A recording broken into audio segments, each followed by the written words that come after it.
Team Kill Tactic. Hello and welcome to the Director's Commentary for Open Lobby Season 1, Episode 5, It's Just a Teabag.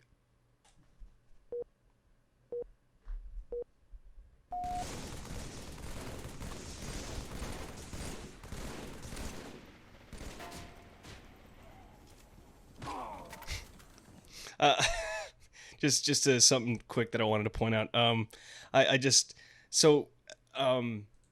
Initially I didn't have this whole sequence with like the guy getting the flag and stuff. I just had it cut right to I had it start basically right where the guy was coming out of active camo from behind the rock and was approaching the guy and about to knock him out and teabag him. But I added this little thing because I just felt like there needed to be a little bit of an introduction as to what was going on in the match, and so have like these two teams fighting on what is this map called again? Oh my god, I completely forgot what this map is called. Standoff. Yeah. Jesus. Yeah, so they're fighting on this standoff, and these guys right here, I just thought it'd be really funny to shoot it in like the most ridiculous way with the shakiest camera imaginable. Just so it looked as though there was a lot more going on than there actually was, and then for it to just cut to this static wide shot of them just beating each other to death at the same time, and then having the guy walk up from behind up the stairs, I thought was just a really funny like visual gag to have here. Flag taken. And then you're obviously hearing like sounds of like gunfire and like a warthog turret, just to sort of give the impression that there's more players on this in this match than there actually was, because in reality there's only like 4 players on this exact game at once.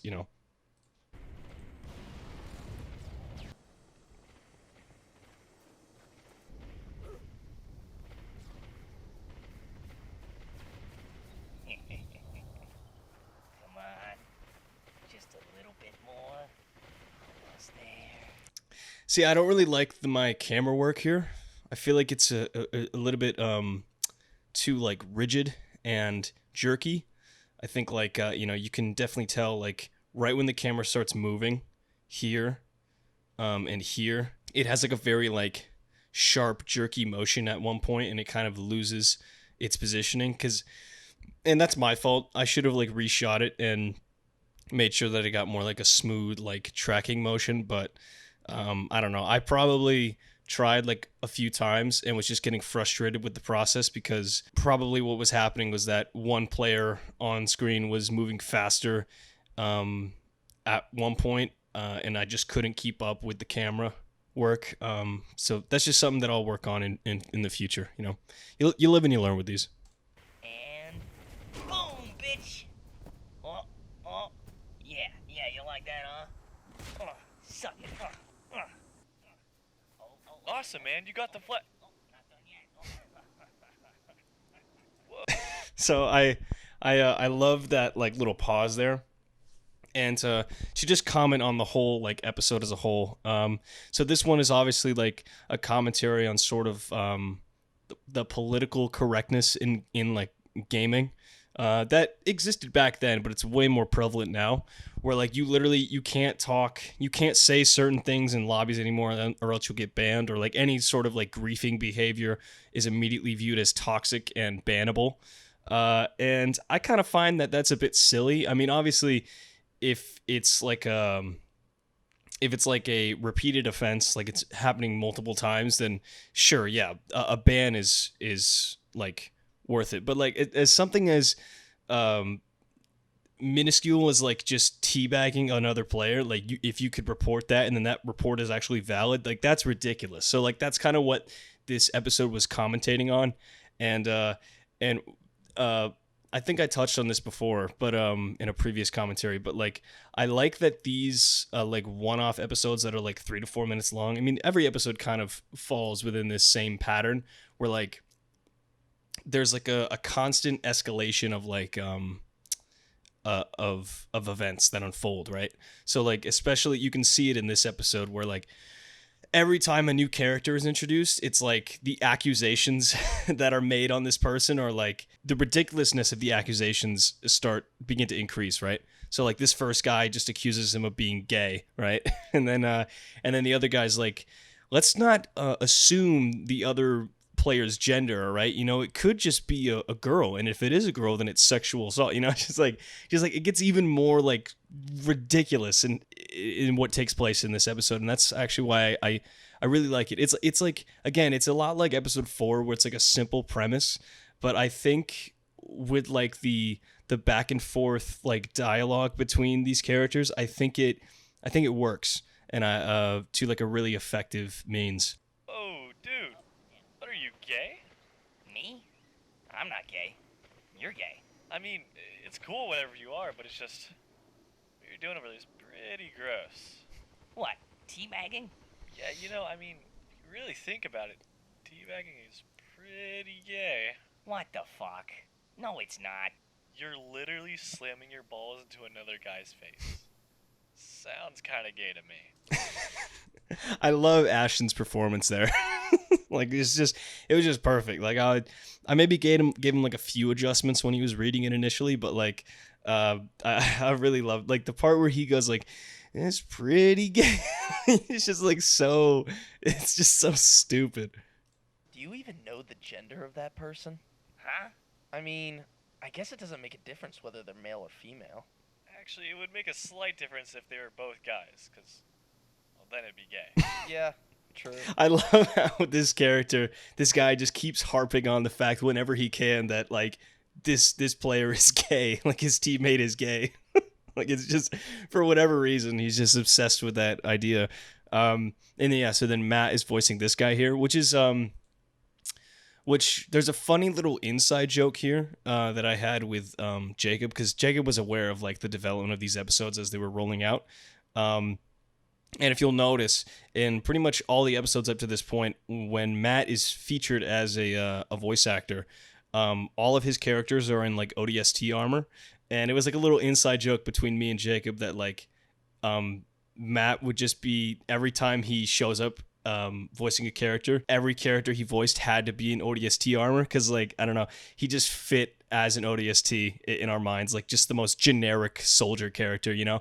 But here he's he's in the EVA helmet, and I don't know why I did it. I think for some reason I was like, no, I can't put him in the ODST armor here, because I was thinking, I don't know exactly what I was thinking. I was thinking maybe like people would just be confused, or like I didn't want to constantly have the ODST armor in every episode. But honestly, I'm kind of regretting it now. I think it would have been like it would have really like pushed home that like inside joke that maybe people would have caught on. But I guess I can't do it anymore. Guys, I'm not gay, alright? Shit. All we're trying to say is that you should be careful. Yeah, because your intentions could be one thing, but your actions are what people will know you for. And what you were doing could be viewed as virtual sexual assault. And you get this little like wide shot with like a back shot on them, but it's like a wide on this guy here. But no, I really like that part where like Matt here, or his character, is like he's like giving him a fair warning, right? And then when I want to cut to like emphasis on a particular line where he's like, what you were doing could be viewed as virtual sexual assault, you know, it cuts to this like I guess you could call it like a close-up or a medium close-up on his character's helmet to sort of heighten the significance of that line. And then you cut to, you know, this like this wide shot of like the character's reaction, and there's like a 3-second beat before he responds to anything, and he looks at them and looks at the other guy, and then is like like, and then he gives his reaction, which I think if you didn't have this cut to, if you didn't cut to this medium close and just kept it on this shot here, I don't think the cut to this wide would be as it wouldn't have as much comedic value that it does here. Virtual sexual assault. Are Are you serious right now? Hey! What the fuck are you doing? Now what? I love how also like at some point you just stop hearing the ambience of like gunfire and like other players on the map. It's as if like this event, once it unravels, it's like the entire lobby has just come to a standstill and it's just about this one event happening in the game. Teabagging. Jesus Christ! What the? That's pretty funny too, how he just like shows up out of nowhere. I wanted it to just be like a sudden like to catch this character off guard, you know? The hell is this lobby? What's wrong with you people? What's wrong with us? You sick, twisted fuck. Do you? I like this composition here as well. Like you get the character that's being accused here. I think his name in the script was Flaming Jiffy 17.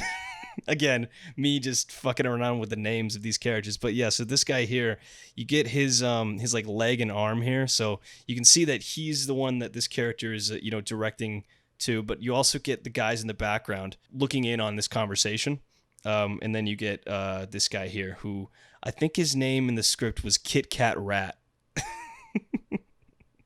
And then obviously his player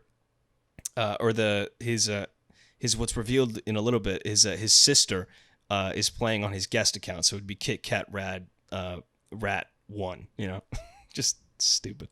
Even know what you did? Yeah, dude. It's just a teabag. That was my sister. Okay, so? She's 6, you piece of shit. Big reveal. Uh-oh. What? That's really bad. Yeah, that's not good. Since when was teabagging a bad thing? It's the most innocent taunt in a game. Just tell your sister to... Huh? Yep, and then here's like the ridiculous nature of this. It just keeps building and building, right? This is one of those episodes where I was just having fun with the concept and like writing, and I was like, where can I take this to make it even dumber, right? And have like a really like stupid like conclusion to this whole episode and this whole like scenario that I've written. And so I was like, yeah, so like the guy will have reported this player to the police for teabagging his sister on an online game, and they'll take that as a punishable offense to take him to court or to take him straight to jail because he's like a virtual pedophile or something. It's so stupid. But again, it's just like, it's all about whatever makes you laugh. And when you're writing, when you're writing, at least for me, when I'm writing like these comedy scripts, it's all about what makes you laugh. And what and how far you want to take it is up to you. As long as you know, like in your head, like if you're able to accomplish it, if you're able to accomplish what you write, you try to work within the limitations that you're given, like with machinima. That's why and I'll probably touch on this in the next commentary, but like that's why I didn't use That's why I don't use or don't plan on using like Source Filmmaker or anything else. I just want to stick to like the Halo like Blam engines, just because the restrictions and the limitations that the actual like in-game theater mode gives you allows you to be a bit more, or forces you to be a bit more creative with your storytelling and how you present things on screen.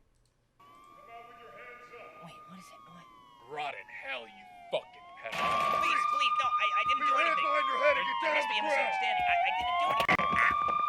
You like touching minors, huh? Fucking disgusting. Please, I didn't do Turn off anything. this Xbox.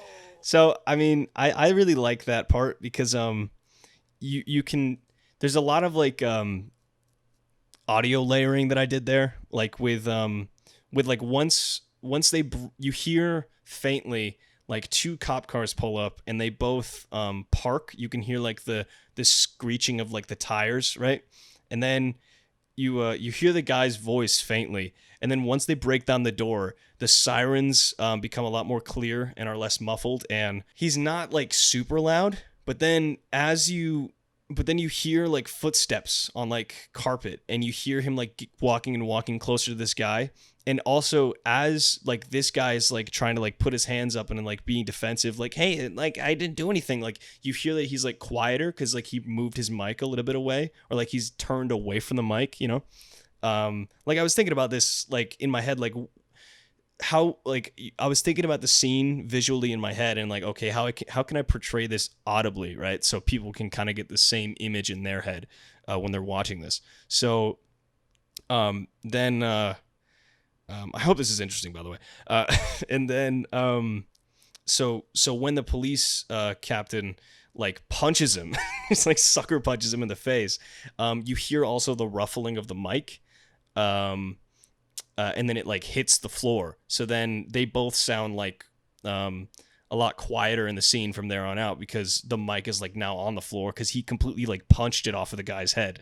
And then you hear like the and then the final little touch that I added was you heard the clicking of the handcuffs. You know, I think based on that audio design there, you can get an idea for you can see the scene in your head, right?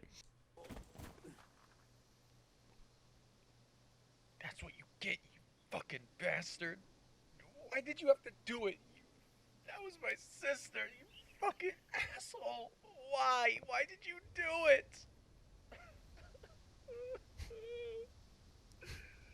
And then you see here, we're using the same shot from before for another like comedic cutaway, you know, or not really a cutaway, but like a comedic cut, right? We're using the same angle before, because before this angle was also used for a comedic like reaction shot, and now we're getting another like comedic reaction shot. But the Kit Kat rat guy, he's, you know, like on the floor crying in a ridiculous manner to for the fact that his sister was teabagged in an online game. And then I liked also that I put the flag there. Like I just think this is a really like well composed shot with the flag in the middle as well, in between the two characters. I mean, yeah. And then I don't know. You kind of try to. I like to try to ground the show where I try to use the same angles for coverage whenever I can, to sort of like make it seem like as though, I don't know, that it's like an actual production and I'm not just like using new angles every time. If you're constantly like changing your angles and going back and forth between two characters in a scene, then it kind of just looks amateurish, and it doesn't look like, I don't know, it just doesn't look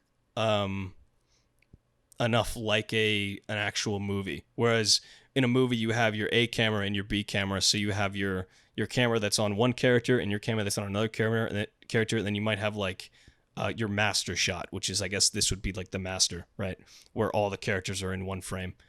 So yeah, you try to find ways when you're making like machinima or any type of film to present it in a way that doesn't seem amateurish, even though it is like an amateur production. You try to find a way to elevate the quality of what you're making.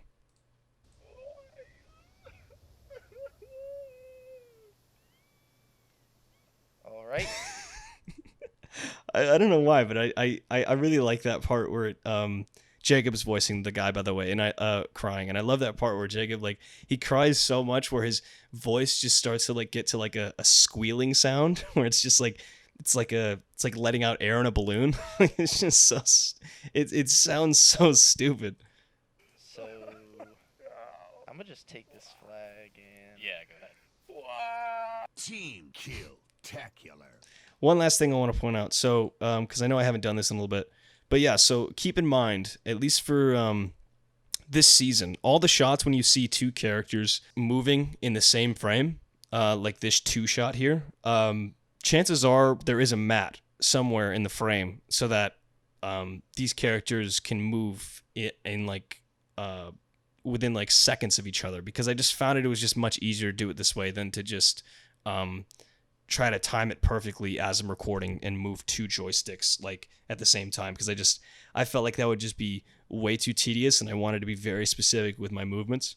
And so like for something like right here, basically what I found out when filming these machinimas is that if you if you keep characters in like the same position, or in like you don't move them throughout the scene, and they're just in a scene where they're like talking, but they're meant to be like moving their heads or moving their bodies or whatever, the legs won't move, right? If you don't if you don't move them, if you don't turn their point of view like 90 degrees, right, in a certain direction, their legs won't move. Their legs will stay planted, right? So what I found that you could do is I would cut a mat probably like right below the needler right there, and I'd cut it off probably at the player's like upper thigh or quad, and then I just cut the mat around his head. And so when you get this shot where he's passing by here, you still get his shadow interacting with the other guy, because the shadow does cast on the guy's legs. So you still get that shadow casting on the guy's legs, so it looks as though they are, able to move in the same frame, and then you just feather it. And because I thought I'd have an issue with it at first, because the grass is like a moving piece of geometry, and I thought it wouldn't be consistent between the two shots that I'm splicing together. But actually, I feathered the shot enough. When I put the mat over it, you literally can't tell like where it ends and where it begins. So I was really happy with the matting in this episode. But yeah, I just thought I should point that out, because I haven't done that in a while, and just wanted to clarify that this is how shots like this were accomplished. So yeah, that was the director's commentary for Open Lobby Season 1, Episode 5, It's Just a Teabag. Thanks for watching.